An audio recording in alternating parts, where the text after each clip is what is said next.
કેમ છો દોસ્તો?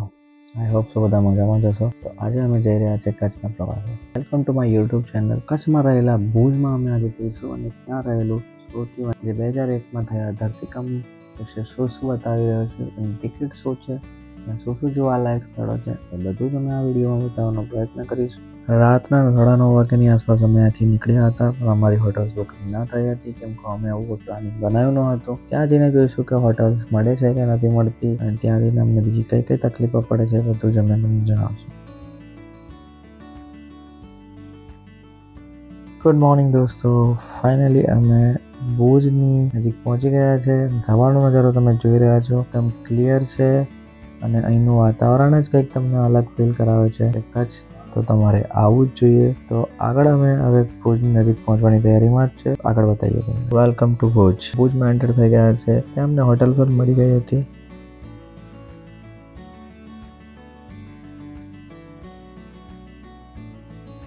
ફાઇનલી સ્મૃતિવનની અંદર પહોંચી ગયા છે, જે ગુજરાતના કચ્છ જિલ્લાના ભુજમાં ભુજા ડુંગર પર આવેલું 2001માં ગુજરાત ધરતીકંપના પીડિતોને સમર્પિત એક સ્મારક ઉદ્યાન અને સંગ્રહાલય છે.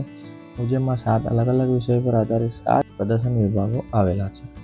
તો ચાલો અંદર આપણે જઈને જોઈએ.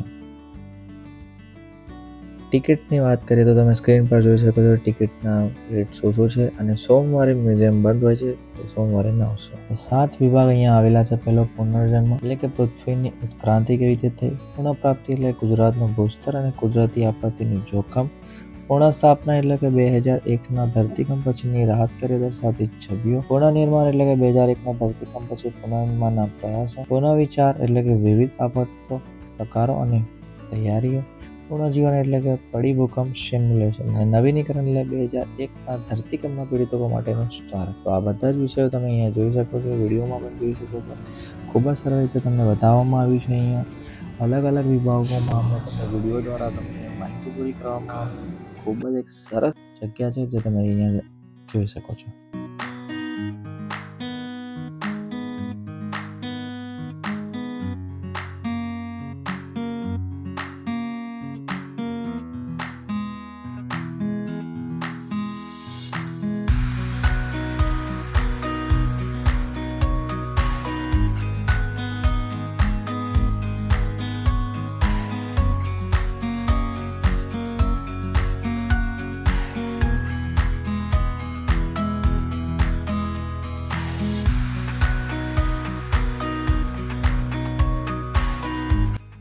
जाती है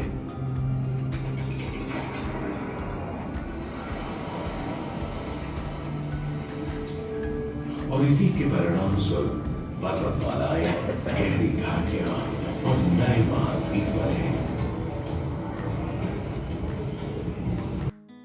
અહીંયા તમને 2 મિનિટની ક્લિપ બતાવવામાં આવશે જ્યાં પહેલાના જમાનામાં લોકો અનાજ કઈ રીતે રાખતા હતા અને વસ્તુઓ કઈ રીતે સંગ્રહ કરતા હતા.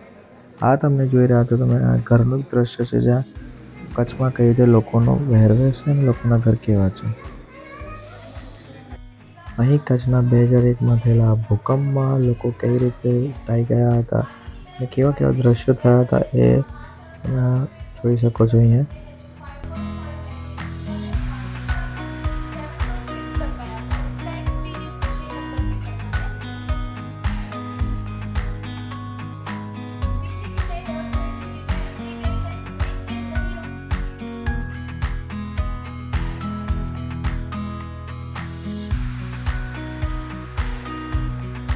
છે અત્યારનું કચ્છ અને અત્યારના ભુજ અને અત્યારે જે કઈ રીતે ત્યાંનું સ્ટ્રક્ચર બનાવવામાં આવે છે, ઘરો કઈ રીતે બનાવવા છે ભૂકંપ પછીનું એક દ્રશ્ય અહીંયા બતાવવામાં આવ્યું છે.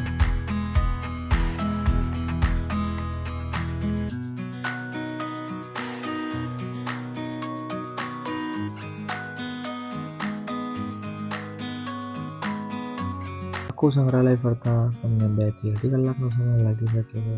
તો સમય જોઈને તમે અહીંયા આવી શકો છો. અહીંયા નાના મોટા માટે સારી સુવિધાઓ છે, લિફ્ટની સુવિધા પણ સરસ છે, ખાવાની ફેસિલિટી પણ સરસ છે. તો તમે અહીંયા એન્જોય કરી શકો છો.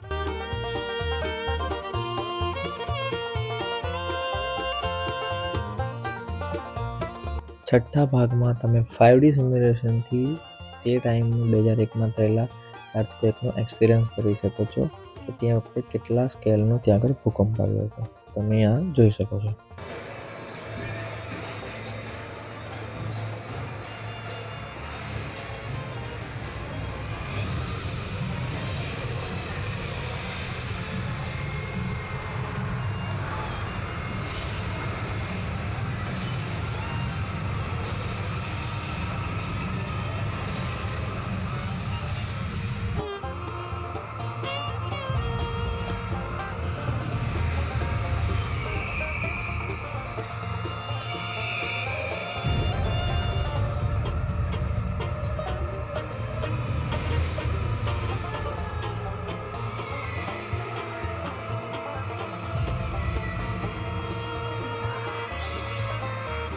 લાસ્ટ એટલે કે અંતિમ બ્લોક, ફાઇનલ બ્લોકની અંદર તમે 2001માં જેટલા લોકોએ મૃત્યુ પામ્યા છે તેની આત્માને શાંતિ મળે તે માટેનો એક હેતુથી આ જગ્યા બનાવવામાં આવી છે. તો તમે અહીંયા જોઈ શકો.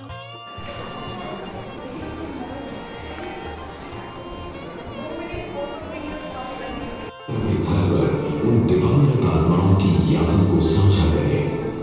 उनके लिए आप जो ज्योति यहाँ प्रज्वलित करेंगे वो ज्योति उनका एक प्रकाश पुंज बनेगा जो हर रात आसमान में प्रतिबिंबित होगा.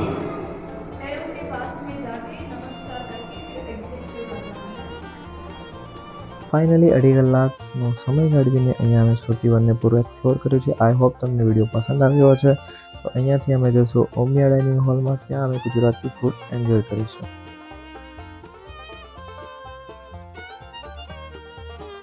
આશા છે કે વિડીયો તમને પસંદ આવ્યો હશે. પાર્ટ 1માં સ્મૃતિવન આખું તમને બતાવવામાં આવ્યું છે. હવે અમે જવાના છે માંડવી બીચ અને રાત્રે ભુજમાં રોકાઈને કાલે ભુજના બીજા ફરવાની જગ્યાઓ દેખાડીશું. તો આ વિડીયો લાઇક, શેર અને સબસ્ક્રાઇબ કરવાનું ના ભૂલતા. મળીએ ત્યારે પાર્ટ 2 સાથે.